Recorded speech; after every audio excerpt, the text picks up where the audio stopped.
मैं साहिब कबीर दे लड़ लगया, मैं साहिब कबीर दे लड़ लगया, मेरे तो गम परे रहंदे।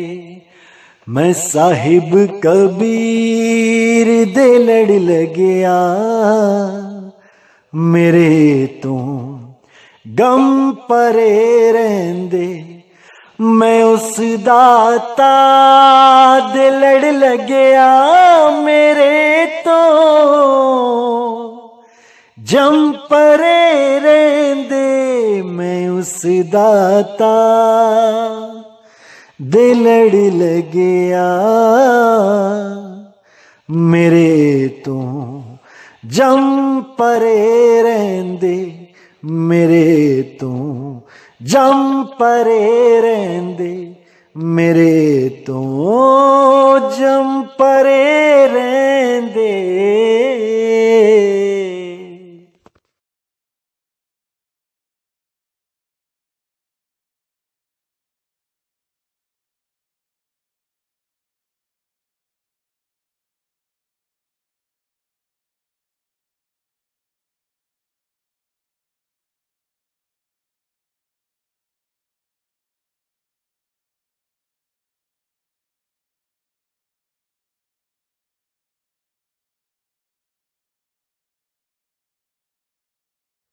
नमस्कार मेरे प्यारे भाइयों, मेरे परम पिता परमात्मा के प्यारे जीवहंसों। मैं बंदी छोड़ से यही अरदास करता हूं कि आप सब मेरे भाइयों का विवेक पहले से ज्यादा और ज्यादा से ज्यादा बढ़ता ही जाए, और ऐसी कोई दुविधा ना रहे जो मेरे भाइयों को 1% भी भ्रमित कर पाए। हर चीज ऐसी क्रिस्टल क्लियर होती चली जाए, हर चीज ऐसी समझ में आती चली जाए कि कोई भी काल का दूत मेरे भाइयों को भ्रमित ना कर पाए। मैं बस यही अरदास करता हूं अपने परम पिता परमात्मा, अपने बंदी छोड़ सतगुरु कबीर साहब से। तो मेरे भाइयों, आज का जो हमारा सत्संग का विषय होगा वो ये होगा कि जो वेदों में गायत्री मंत्र आता है, जिसके लिए बहुत से महात्माओं ने यह भी बोला कि गायत्री मंत्र के आगे ओम नहीं लगा होता है। अगर आप वेदों में देखेंगे तो गायत्री मंत्र के आगे ओम नहीं है, भूर्भुवः से वो मंत्र शुरू होता है, लेकिन उसका उच्चारण हमेशा ओम के साथ ही क्यों किया जाता है, आज इस पे पूरा विचार करेंगे। और बहुत से मेरे भाइयों को इन अज्ञानियों ने भ्रमित कर दिया है कि जो भी इस मंत्र के आगे ओम लगाएगा वो इस मंत्र के अर्थ का अनर्थ कर देगा। आज इस पे भी पूरा विचार करेंगे कि आखिर क्यों इस मंत्र के आगे ओम लगाया जाता है, जबकि वेदों में ये मंत्र ओम से शुरू नहीं है। आखिर क्या कारण है जो इस मंत्र के आगे हमेशा ओम लगता है? तो इसके लिए हमें गीता के अध्याय 17 और श्लोक 23 को देखना पड़ेगा। तो क्या कहती है गीता? ओम तत्सत, ऐसे यह 3 प्रकार का सच्चिदानंद घन ब्रह्म का नाम है। उसी से सृष्टि के आदि काल में ब्राह्मण और वेद तथा यज्ञ आदि रचे गए। अब ये वही ओम तत्सत का जिक्र किया जा रहा है, जिसको दिखा के बहुत से लोगों ने इसको एक मंत्र बना दिया, इसी को एक मंत्र बना दिया, जबकि ये एक क्रिया है, ये कोई मंत्र नहीं है। ये 3 क्रियाएं हैं, अलग अलग क्रियाएं हैं।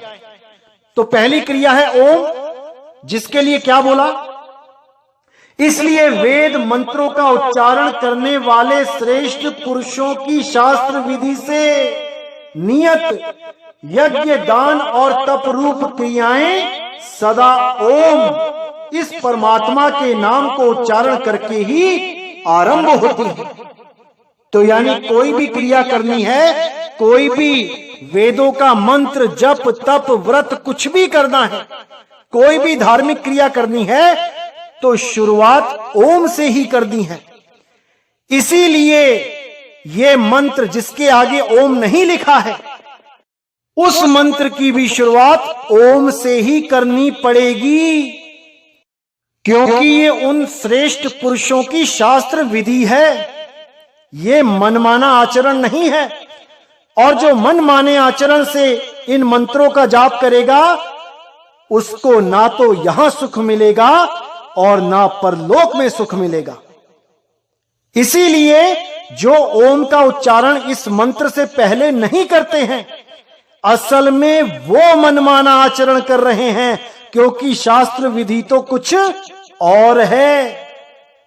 इसीलिए हर मंत्र के आगे ओम का उच्चारण किया जाता है, क्योंकि यही सही विधि है मंत्र को उच्चारण करने की। जो लोग ये श्लोक दिखा के ये उदाहरण देते हैं कि कंपनी ने तो बिल्कुल नया इंजन बना के भेजा था और एक मैकेनिक ने उसमें अपना अलग से नट बोल्ट वेल्ड कर दिया, ऐसा उदाहरण देके लोगों को भरमाते हैं, जबकि वो खुद नहीं जानते कि ओम का उच्चारण क्यों किया जाता है। क्योंकि उन्होंने ओम को मंत्र बना दिया है, श्वासों उच्छ्वासों में जपने वाला, जबकि यहां पर ओम हर कार्य को करने से पहले उच्चारण किया जाता है, जो ओम तत्सत का ज्ञान है। और तत् क्या है? तत् अर्थात तत् नाम से कहे जाने वाले परमात्मा का ही ये सब है। इस भाव से फल को ना चाहकर नाना प्रकार की यज्ञ, तप रूप क्रियाएं तथा दान रूप क्रियाएं कल्याण की इच्छा वाले पुरुषों द्वारा की जाती हैं। यानी कोई भी कार्य पूरा हुआ तो वहां पे तत् का उच्चारण करना है, तभी वो कार्य पूर्ण कहलाएगा। और ये तत् एक सांकेतिक मंत्र है, ना कि इसका कोई जाप करना होता है। सांकेतिक मंत्र है, जैसे एक और शब्द है जो सांकेतिक बोला जाता है यज्ञ में, जिसको हम स्वाहा कहते हैं। जैसे ही वो सांकेतिक मंत्र स्वाहा बोला जाता है, सब के सब अपनी आहुति अग्नि को समर्पित कर देते हैं, ना कि कोई स्वाहा स्वाहा का मंत्र रटते हैं। इसी प्रकार ओम हर क्रिया को करने से पहले ओम का उच्चारण किया जाता है, और तत् हर क्रिया को खत्म करने के बाद तत् का उच्चारण किया जाता है। अब सत्य क्या है, इस पे विचार करते हैं। अब जो सत्य बताया गया है, वो सत्य कोई मंत्र जाप नहीं है, वो सत्य स्वभाव है, वो सत्य आपकी अंतरात्मा है। जैसे आप कोई भी धार्मिक कार्य करते हैं तो केवल धार्मिक कार्य करने से ही आपको फल मिलेगा, ऐसा नहीं होता। धार्मिक कार्य करते हुए आपके विचार कैसे हैं, आपका स्वभाव कैसा है, आपके अंदर लगन कैसी है, ये सब देखा जाता है। और जब आपके अंदर सत्य स्वभाव हो, तब ही आपको उस कर्म का फल मिलता है, उस यज्ञ का फल मिलता है, उस धर्म क्षेत्र में आपकी उन्नति होती है। अगर आपके अंदर स्वभाव गलत है, यानी आपने यज्ञ भी किया, दान पुण्य भी किया, लेकिन अंदर छल बसा हुआ है, यानी कोई दान दिया भी लेकिन अंदर अपने नाम को हाईलाइट करने के लिए इच्छा प्रबल है, तो वो दान दिया हुआ भी आपको वो फल नहीं देगा। तो इसी प्रकार सत्य होना बहुत जरूरी है। आपकी अंतरात्मा में सत्य होना बहुत जरूरी है। भले आप किसी गुरु से नाम ले लेते हो, नाम सिमरन भी करने लग जाते हो, लेकिन अगर अंदर छल कपट है तो भाई वो नाम भी काम नहीं करेगा। क्यों नहीं करेगा? क्योंकि ध्यान मूल गुरु रूप है, पूजा मूल गुरु पाओ, मंत्र मूल गुरु वचन है, मोक्ष मूल सतभाव। ध्यान मूल गुरु रूप है, यानी असली ध्यान गुरु के रूप का करना है। लेकिन कौन से रूप का? क्या देही का ध्यान करना है? क्या उसके चेहरे का ध्यान करना है? क्या उसकी आंखें, दाढ़ी, मूछें, बालों का ध्यान करना है? नहीं। ध्यान मूल गुरु रूप है, यानी गुरु के द्वारा जब आपको मूल ज्ञान, मूल भेद बता दिया जाएगा और गुरु का शब्द, गुरु का असली स्वरूप लिखा दिया जाएगा, उसका भेद बता दिया जाएगा, तब आपने उस पे ध्यान देना है। वही आपका असली ध्यान है, ना कि किसी गुरु की शक्ल को ध्यान कहलाता है। अरे ये शक्ल तो बदलती रहेगी। बचपन में गुरुजी की शक्ल कैसी है, लड़प्पन में कैसी है, जवानी में कैसी है, बुढ़ापे में कैसी है, जो खुद ही बदल रही है, वो तुम्हें एक जगह स्थिर कैसे करेगी? वो तुम्हें माया से पार कैसे करेगी, जो खुद मायावी है?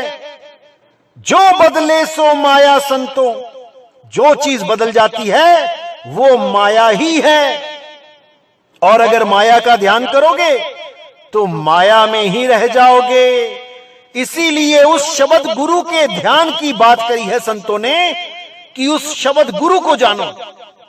तो बोला है ध्यान मूल गुरु रूप है और पूजा मूल गुरु पांव। अब गुरु पांव कहां पे हैं? जब भेद पता लगता है तब समझ में आता है कि गुरु के पांव की कैसे पूजा की जाती है, कैसे पुष्प अर्पण किए जाते हैं गुरु के पांव में। तो कहते हैं ध्यान मूल गुरु रूप है, पूजा मूल गुरु पांव, मंत्र मूल गुरु वचन है।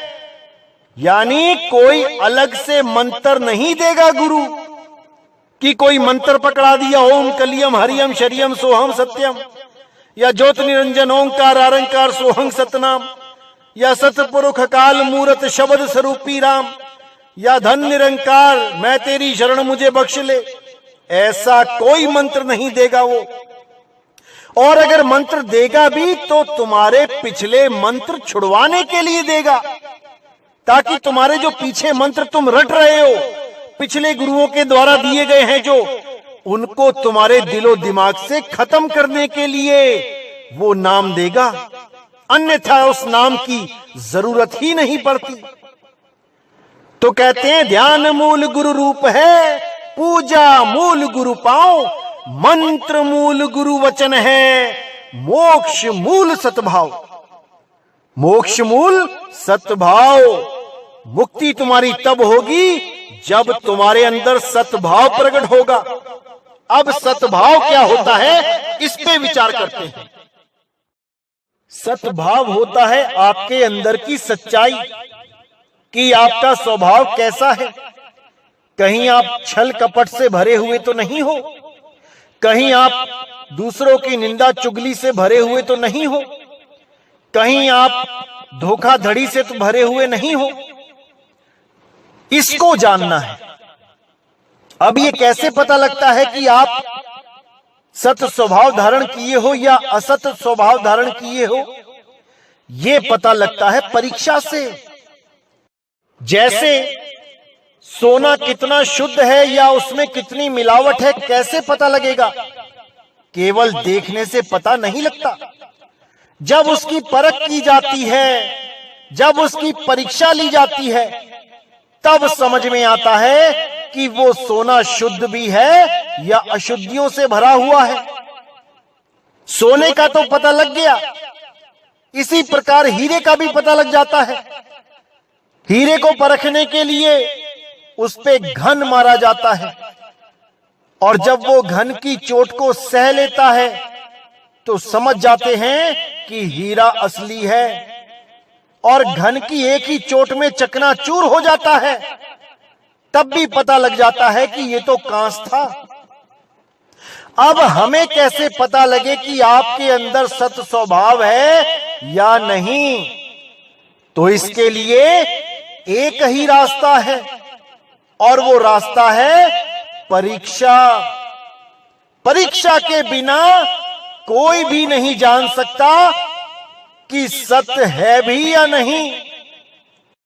भगत के अंदर भगवान के प्रति प्रेम है भी या नहीं? एक शिष्य के अंदर गुरु के लिए इज्जत है भी या नहीं?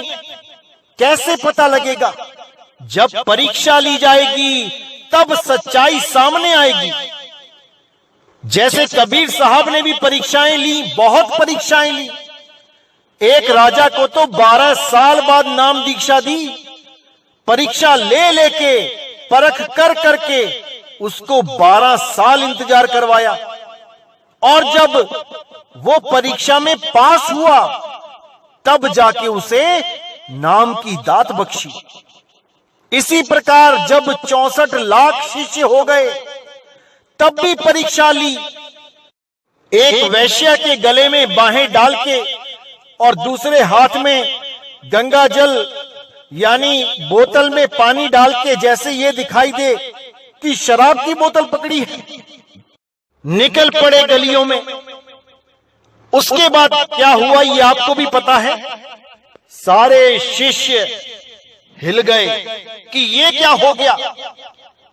ये गुरुजी कहते तो कुछ और थे, हमें समझाते तो कुछ और थे, लेकिन ये तो कुछ और ही कर रहे हैं। वहीं उनका विश्वास टूट गया, और उसके बाद वो यही जन्म मरण में धक्के खाते रह गए। केवल 2 लोग जो अर्जुन और सर्जुन नाम के थे, केवल उन्होंने विश्वास नहीं किया कि कबीर साहब ऐसा कभी कर ही नहीं सकते, और अगर कर भी रहे हैं तो ये एकमात्र दिखावा कर रहे हैं, अंदर से ये ऐसे हैं ही नहीं। तो केवल वही 2 लोग पार हो पाए, बाकी सब यहीं धक्के खाते रह गए।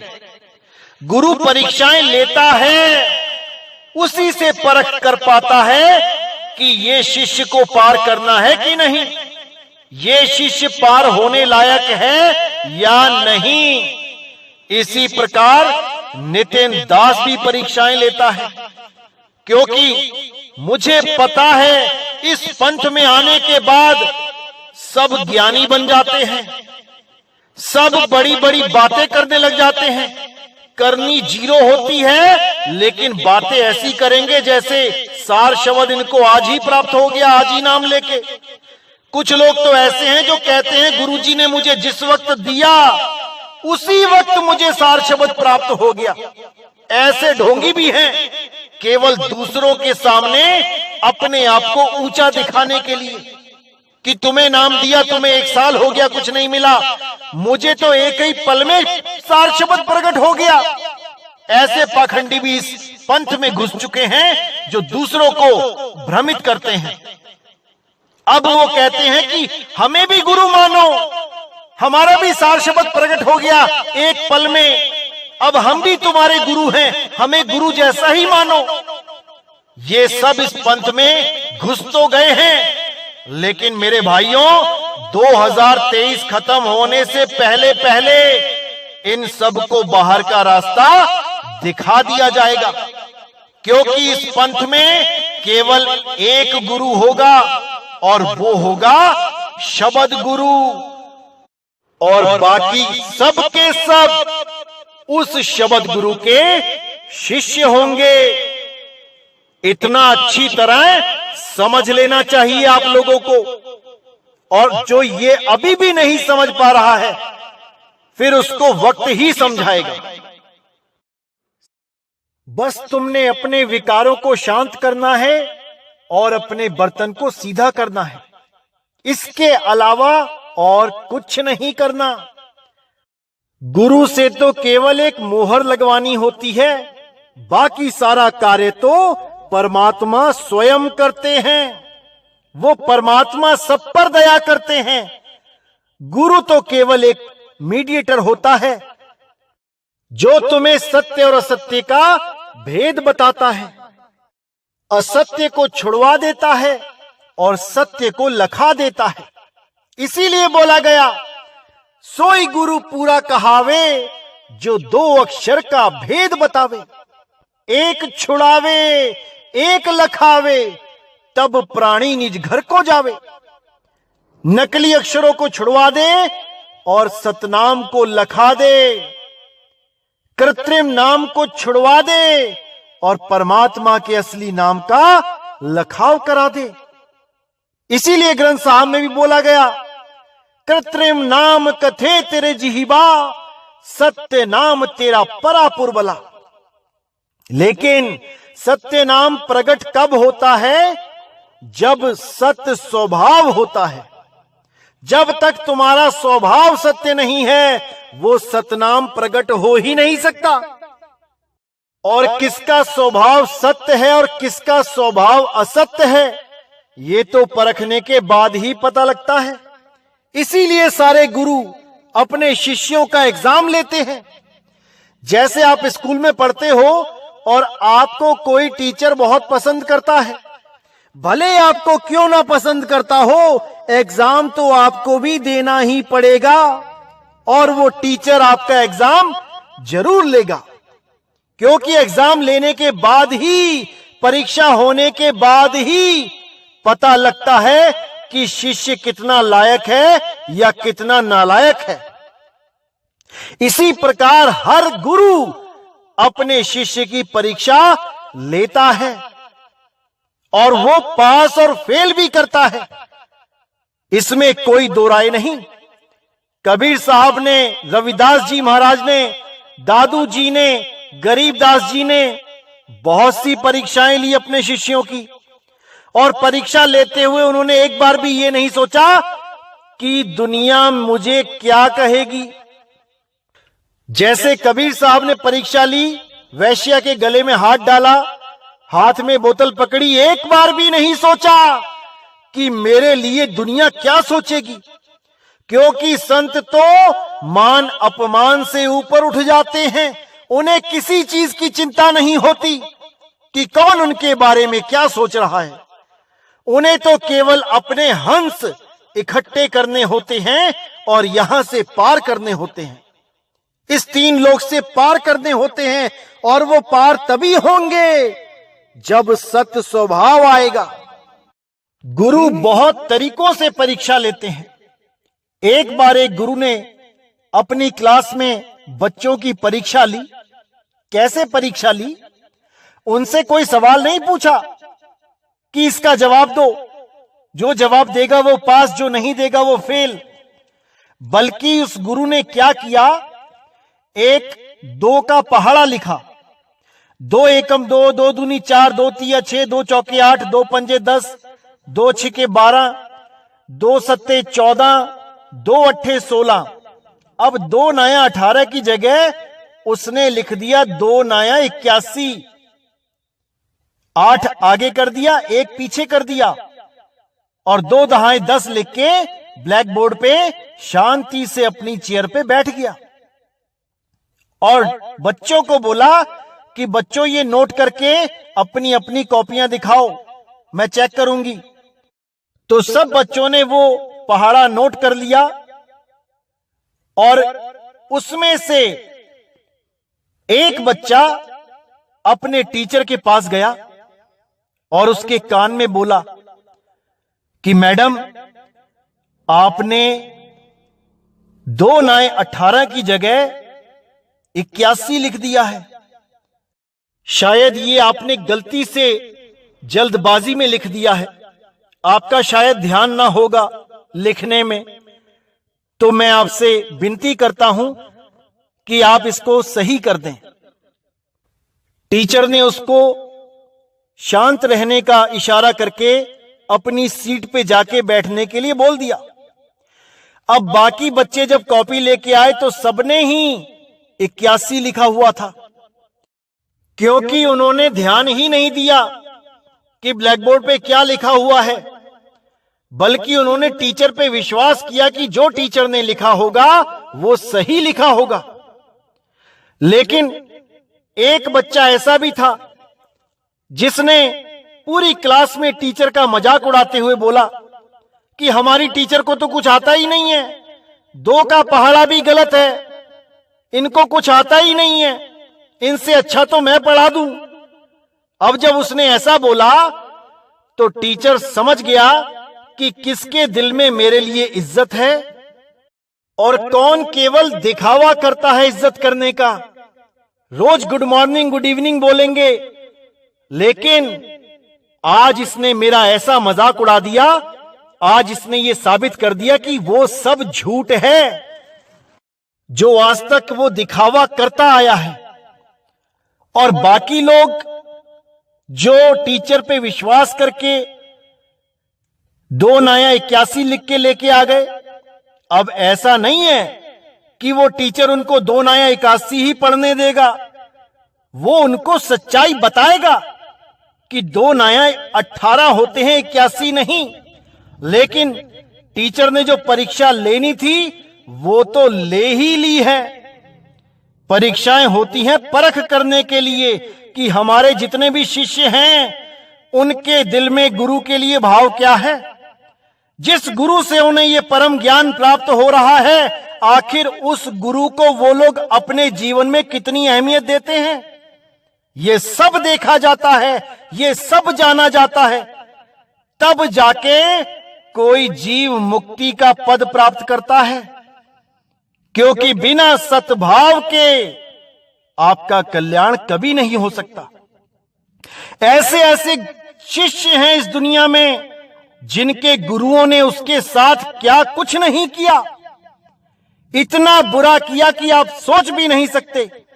लेकिन फिर भी असली शिष्य वो है जो अपने गुरु से कभी बहस ना करे, अपने गुरु को कभी आमने सामने गलत ना बोले।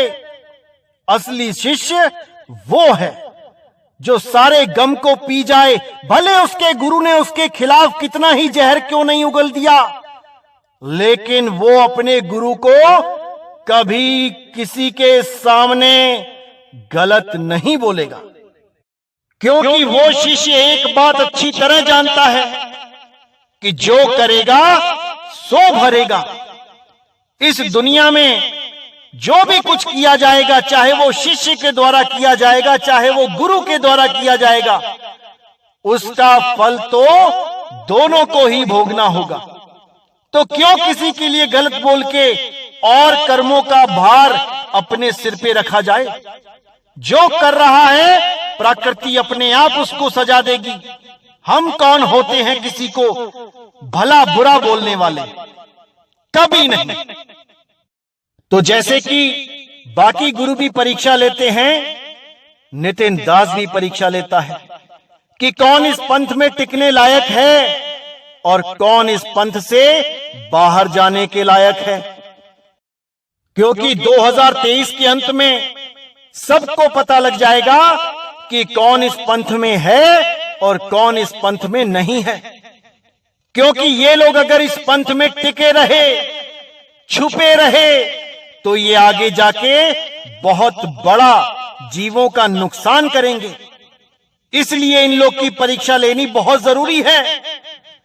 जब मैं इन लोगों की रिकॉर्डिंग YouTube पे चलाऊंगा, तब आप समझ पाएंगे कि कितनी जरूरी है ऐसे लोगों की परीक्षा लेनी जो बिना गुरु के हुक्म के गुरु का नाम दान देने लग गए हैं, जो गुरु की हुक्म के बिना गुरु दीक्षा देने लग गए हैं। जब मैं उनकी रिकॉर्डिंग चलाऊंगा तब आपको समझ में आएगा कि नितिन दास परीक्षा क्यों लेता है, केवल और केवल जीवों के भले के लिए। क्योंकि हर पंथ में ऐसे ऐसे लोग घुस जाते हैं जो अपना स्वार्थ सिद्ध करने के लिए उसी पंथ का ज्ञान चुरा के अलग पंथ बना लेते हैं, केवल स्वार्थ सिद्ध करने के लिए। लेकिन इस पंथ में अब ऐसा नहीं होने दिया जाएगा। इस पंथ से कोई शाखा नहीं निकलेगी, उसको एक्सपोज कर दिया जाएगा और केवल एक शब्द गुरु का ही डंका बजाया जाएगा और कोई गुरु नहीं होगा। जो भी हमारे सत्संग सुन रहा है, पूर्ण ज्ञान को प्राप्त कर रहा है, अब उसे किसी गुरु की जरूरत नहीं है। वो इस आवाज को गुरु मान के इस आवाज से सारा ज्ञान प्राप्त करके परमात्मा की भक्ति कर सकेगा, क्योंकि सारे भेद इन्हीं सत्संगों में खोल दिए जाएंगे। फिर केवल एक मोहर मात्र रह जाएगी गुरु से प्राप्त करने के लिए। बस गुरु से मोहर प्राप्त करो और अपनी भक्ति शुरू करो। तो इसी प्रकार नितिन दास भी परीक्षा लेता है, और उसकी परीक्षा कैसी होती है बता देता हूं, आपको समझ भी आ जाएगा कि आज तक होता क्या आया है। मैं सत्संगों के बीच में कोई ऐसी छोटी सी गलती, एक छोटी सी मिस्टेक जानबूझ के करता हूं जिससे विरोधियों को कोई पॉइंट मिल जाए पकड़ने के लिए। अब जब विरोधी उस पॉइंट को पकड़ के ग्रुपों में उछालते हैं, तब समझ में आता है कि कौन इस पंथ के लायक है और कौन इस पंथ के लायक नहीं है। क्योंकि विरोधियों के कहे में आके जो लोग खिलाफत करने लग जाते हैं, वो अभी पक्के घड़े हैं ही नहीं। क्योंकि जो आज खिलाफत कर रहा है वो कल को भी खिलाफत करेगा। सत्य को जानने की बजाय खिलाफत करने लग जाते हैं, वहीं पकड़े जाते हैं, वहीं धराशायी हो जाते हैं। पता लग जाता है कि कौन इस पंथ में रहने लायक है और कौन नहीं। जो हमारे ही सत्संग सुन के थोड़े बहुत ज्ञानी हुए, थोड़ा बहुत उन्हें पता लगा, आज वही अपने गुरु पे शक करने लग जाते हैं कि हमारा गुरु गलत बोल रहा है। गुरु कभी गलत नहीं बोलता, गुरु को सब पता होता है, लेकिन गुरु परीक्षा लेता है। कबीर साहब को क्या पता नहीं था कि वैश्य के गले में हाथ डाल के बोतल हाथ में पकड़ के अगर मैं निकलूंगा तो ये गलत होगा या सही होगा। इसी प्रकार नितिन दास को भी पता है क्या गलत है क्या सही, लेकिन आस्तीन के सांपों को बाहर निकालने के लिए ये मंत्र बोला ही जाता है, ये मंत्र फूका ही जाता है, तभी ये लोग बाहर निकलेंगे। और मैं बिल्कुल नहीं चाहता कि इस बार इस पंथ में कोई भी ऐसा आदमी टिके जो इस पंथ के जीवों का नुकसान करे। इसलिए ये परीक्षाएं तो 2023 तक होती रहेंगी और इसका रिजल्ट भी बहुत जल्दी आएगा, देखते जाइए।